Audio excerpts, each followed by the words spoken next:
You have a problem with being productive because you do not have a solid morning routine. Have you ever heard that before? Have you ever heard that from the influencers that get up at 5 a.m., that make the nice Pinterest board looking breakfast, that sit down, they meditate, they journal, they do their skincare routine, and they are ready to get out the door by 7 a.m.? I know you probably just rolled your eyes, but I am not here for that. I am not that girl. While I do believe in having a standard for your mornings, I do not believe in having a 2-hour morning ritual just to get your day started. Because first of all, I'm not a morning person. Second of all, I'm not a morning person. And third of all, I am not a morning person. So I'm going to share with you some realistic things that you can do to get your morning started. Let's get into it.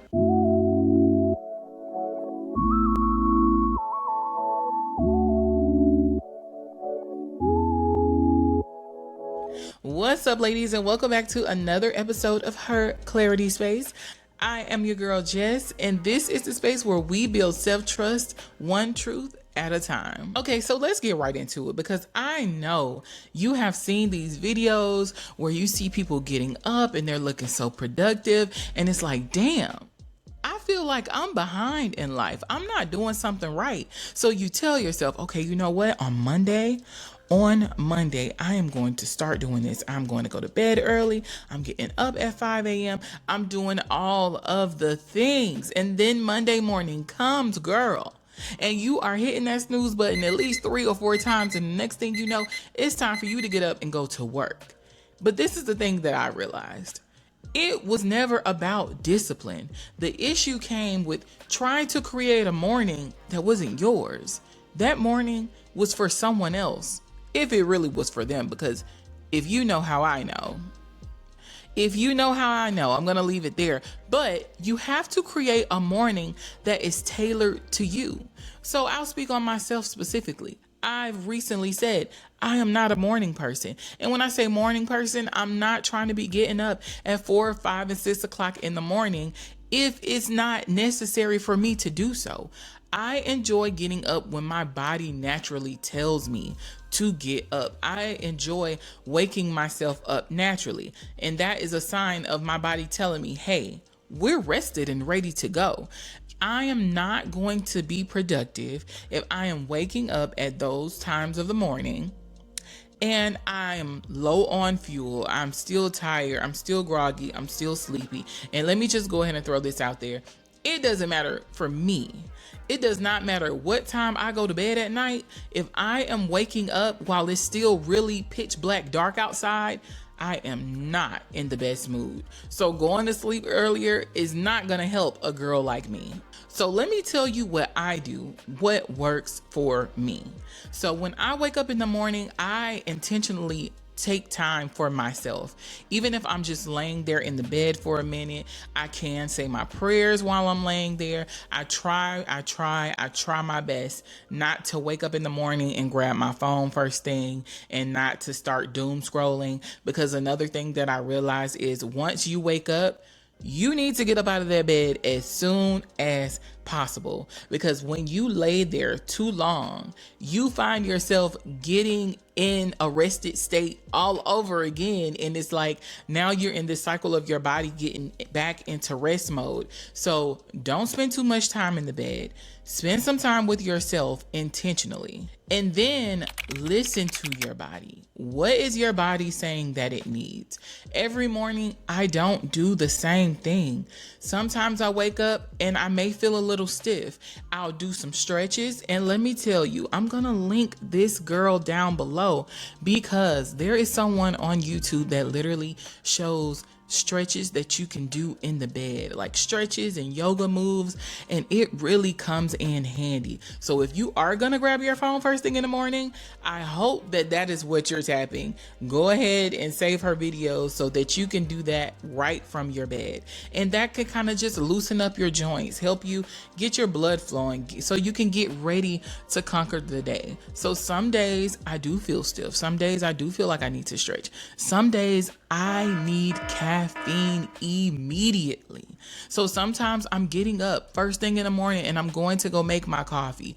Some days I feel like, damn, did somebody throw water on me? Did I like sweat this whole night away? And I feel like I need to go and get in the shower so I can feel refreshed, so I can really be productive. So one of the most important things that I've realized while thinking of my morning routine is not really a routine because I don't do the same thing every day. But when it comes to my morning ritual, I'll say that. When it comes to my morning ritual, it's like, what does my body need right now? I try my hardest to listen to my body, and sometimes having a little motivation can help you. I'm usually on the phone with my friend in the morning, and listening to them get their day going and get moving, it makes me feel like, okay, it's time for me to get moving. And I don't do this in the morning, but I do this at night. Sometimes having a good playlist can help you set the mood. If you have your Alexa somewhere close to you, you tell her, hey girl, at this time, start playing this music. I do this more so at nighttime when I'm getting ready for bed. I love setting the mood. But if that's something that you need, hey, do what works for you. This is your world. Make it what you need it to be. Make it so that it works for you and not against you. We have to get out of feeling like we have to go along with all of these trends that we're constantly seeing on social media, and doing things that people say works for them, or doing things that people actually have that does work for them, but their life is not yours, and you have to make your mornings what you need them to be so that they work in your favor. Literally, it only takes me about 15 minutes. I'm going to be so honest, because by the time I either stretch a little bit, I'm up making up my bed. By the time I make my coffee, I'm going back in the room to make my bed. Or by the time I take a shower, I am getting dressed and I am ready to conquer the day. I'm either working on a podcast, or I'm getting ready to go to the gym, or I'm just lounging around enjoying my space. Like, I think we feel like we have to always be on the move, be on the run. And I really do think that we don't sit in the present time enough. I had a conversation recently with some coworkers, and we were saying how we feel like time is moving faster. And I think that it feels that way because we are constantly moving. Everything is immediate for us these days. Ordering food, going out, meeting up, everything is so instant. It's not trendy to be patient. Everything is immediate. Everything is instant. Everything has to happen right now. You have to become a millionaire right now. You have to be healthy right now. You got to get fine right now. You got to have the clothes, the cars, the man, the career. We have to have it all right now. But I want you to start practicing this in your mornings. Everything doesn't have to be right now. Everything doesn't have to be today. Maybe you did have a plan for your morning for today, and maybe it didn't go as planned, and that's okay. What is your body telling you to do? Sometimes we're like, oh, you know what? I really need to get this laundry done. I'm going to get up and I'm going to start laundry. I'm going to start breakfast. But your body is saying, bitch, we haven't slept in I don't know how long, and you got a few extra minutes. You're not getting up out this bed before 8 o'clock. Maybe your body needs to rest a little bit longer because you've been on the move so much. So if there's any framework in what I just described, it would be this. Take control of your mornings before the world takes control of you. Once you get out there and you start moving and shaking, there are going to be certain things required of you that you have to give, whether you want to or not. But while you're in your space, while you're in your sanctuary, when you're first getting up, before you pick up the phone to see if somebody had an emergency in the middle of the night, before you check to see what your videos are doing on TikTok, before you check to see if your girlfriend is okay because you know she was having some shit going on last night and you fell asleep and you want to just see if she's good, before you pull the world into your space, take control of your space. Do what you need to do for you. Give your body whatever it's calling for. It doesn't have to look the same way every day. I actually think the flexibility is what makes it so sustainable. Because when you become so critical about it, the moment you miss a day, the moment you mess up, the moment things don't go as planned, you automatically start feeling like a failure. But when you build something that bends with you, you can't fail. You just adapt. But the one thing I will say is a non-negotiable is to move your body as soon as possible. Do not lay there too long. Do not sit in a somber. Do not just bask in it for too much unless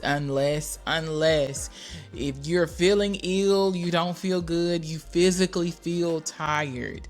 That's the only exception. But if you're just waking up and you're trying to get your day started, don't lay in the bed too long. I would say give yourself like I wouldn't even say 3 minutes. Literally, I would set the timer to 90 seconds. 90 seconds, and you need to be doing something. You need to be doing those stretches. You need to be getting up, making that coffee, or just walking. Just walk around the house, or just start making the bed.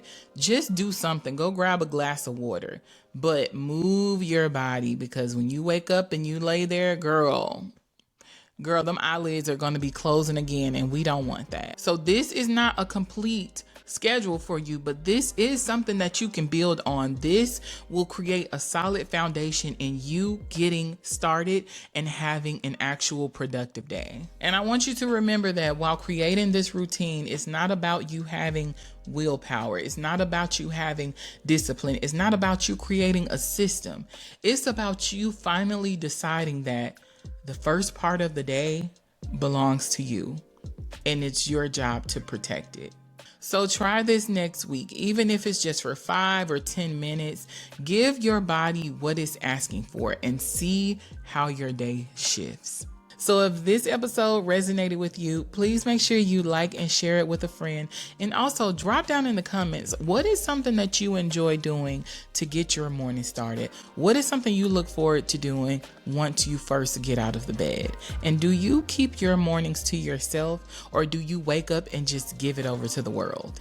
Until next time, ladies, I want you to always remember that the road does not have to be clear in order for you to have clarity, and continue to build your self-trust one truth at a time. It's your girl, Jess, and this is her Clarity Space. I will see you ladies next week.